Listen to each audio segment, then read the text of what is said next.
নমস্কার।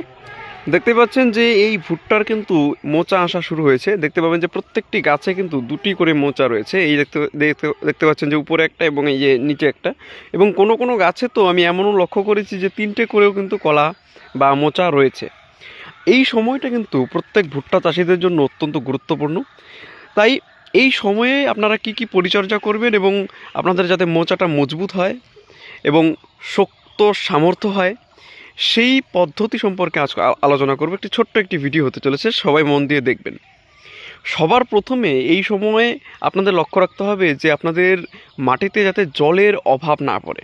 দেখতেই পাচ্ছেন যে এখানে কিন্তু ইতিমধ্যেই কিন্তু জল দেওয়া হয়েছে। দেখতে পাবেন যে গাছের গোড়াগুলো এখনও কিন্তু সতেজ রয়েছে। দেখুন এই যে নিচের যে পাতাগুলো রয়েছে সেগুলো কিন্তু সতেজ রয়েছে। যখন দেখবেন যে আপনাদের জলের অভাব পড়েছে তখন কিন্তু এই পাতাগুলো দেখুন শুকিয়ে যাবে, কিন্তু এগুলো কিন্তু শুকিয়ে যায়নি। এই নিচেরগুলো দেখতে পাচ্ছেন যে অনেকটা এরকম হয়ে যাবে। তাই অবশ্যই আপনারা জলটা পরিপূর্ণ দেবেন, তাহলেই কিন্তু আপনাদের যে এই মোচাগুলো রয়েছে এই মোচাগুলো কিন্তু মজবুত হবে এবং আপনাদের যে ভুট্টার যে ওজন সেটাও কিন্তু বৃদ্ধি পাবে। তাই এই একটা জিনিস আপনারা গুরুত্বপূর্ণ বিষয় আপনারা কিন্তু মাথায় রাখবেন। এবং তার সঙ্গে সঙ্গে আমি বলবো যে এখন কিন্তু পোকার উপদ্রবটা একটু বেশি হয় এই উপরের সাইডটাতে, এই যে এই সাইডগুলোতে এবং এই যে এই সাইডগুলোতে, এগুলোতে কিন্তু পোকার উপদ্রব দেখা যায় অনেকাংশেই। তাই আপনারা কিন্তু পোকার ওষুধটা সময়ে সময়ে দেবেন। আপনারা কি দেবেন পোকার ওষুধ হিসেবে, আপনারা কি ব্যবহার করবেন? আপনারা কিন্তু জেমস্টার এবং তার সঙ্গে সঙ্গে প্রতি ট্যাঙ্কিতে 20 থেকে 25 গ্রাম করে আপনারা পটাশ আপনারা ব্যবহার করবেন। তাহলেই কিন্তু আপনাদের যে এই যে পোকার যে উপদ্রব, আমি আপনাদের পোকাটা দেখাচ্ছি। এই দেখতে পাচ্ছেন, এই যে হচ্ছে পোকা, এই দেখুন পোকা এখানে কিন্তু মলমূত্র ত্যাগ করেছে। এই দেখতে পাচ্ছেন যে এই দেখুন পাতার অবস্থা কি করেছে। এই ধরনের পোকা আপনারা কিন্তু অনায়াসে কিন্তু এই যে এই পদ্ধতির মাধ্যমে এই ওষুধ ব্যবহার করে আপনারা কিন্তু পোকা তাড়াতে পারেন। এর ফলে কী হবে, আপনাদের যে ভুট্টার যে মোচাগুলো সেগুলো কিন্তু ক্ষতিগ্রস্ত হবে না।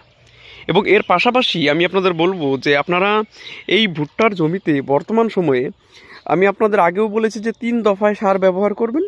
2 দফা আশা করি আপনারা ব্যবহার করে ফেলেছেন। এবং এই সময়ে প্রতি বিঘেতে আপনারা কি করবেন, 25 থেকে 30 কিলো হারে আপনারা ব্যবহার করবেন পটাশ, এবং তার সঙ্গে সঙ্গে 10 থেকে 15 কেজি হিসেবে আপনারা ব্যবহার করবেন ইউরিয়া। এই দুটো মিক্স করে আপনারা কি করবেন, এই নিচের সাইডটাতে ছিটিয়ে দেবেন। একটু আপনাদের পরিশ্রম হবে, তবে এর ফলে কি হবে, আপনাদের গাছের যে পুষ্টিগুণ বর্তমান সময়ে যে পুষ্টির অভাব পড়ে সেই পুষ্টির অভাবটা পড়বে না। এবং আপনার কি হবে, এই যে দুটি যে কলা দেখতে পাচ্ছেন, যে এই একটি মোচা এবং এই একটি মোচা, এই দুটি মোচাই কিন্তু সমানভাবে পুষ্টি পাবে এবং এই দুটো মোচাই কিন্তু সমানভাবে বেড়ে উঠবে। আপনারা লক্ষ্য করবেন যে যে সমস্ত গাছগুলিতে 2টি করে মোচা হয় বা 3টি করে মোচা হয়, সেই মোচাগুলি সুস্থ সবল হয় না। এই দেখতে পাচ্ছেন এই গাছটাতে কিন্তু 3টি মোচা ধরেছে। এই নিচের সাইডে একটা, এই মাঝখানের সাইডে একটা এবং এই উপরের সাইডে একটা। এই 3টি মোচাকেই যদি আপনি মজবুত করে তুলতে চান, তাহলে কিন্তু অবশ্যই আপনাদের কিন্তু এই সময়ে সারের কোনো রকম কোনো ঘাটতি পড়তে দেওয়া যাবে না। তাই এই সময়ে আমি যে পরিমাণে সার দিতে বললাম সেই পরিমাণে আপনারা দিতে পারেন। বেশি দেবেন কিন্তু কম দেবেন না এর থেকে। এই কয়েকটি পদ্ধতি আপনারা অবলম্বন করুন এই সময়টাতে, তাহলেই কিন্তু আপনাদের হয়ে যাবে।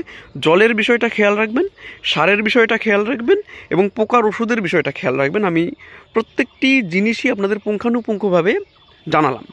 তাই এই কয়েকটি পদ্ধতি আপনারা অবলম্বন করুন, তাহলে আশা করছি যে আপনাদের যে ভুট্টায় অতিরিক্ত প্রফিট সেটা কিন্তু আপনারা করতে পারবেন। কেমন লাগলো আমাদের এই পদ্ধতি অবশ্যই আমাকে কমেন্ট বক্সে জানাবেন।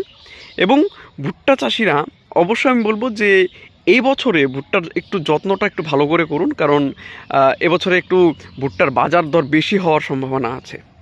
আজকের ভিডিও এখানেই শেষ করব। সবাই ভালো থাকবেন, ধন্যবাদ।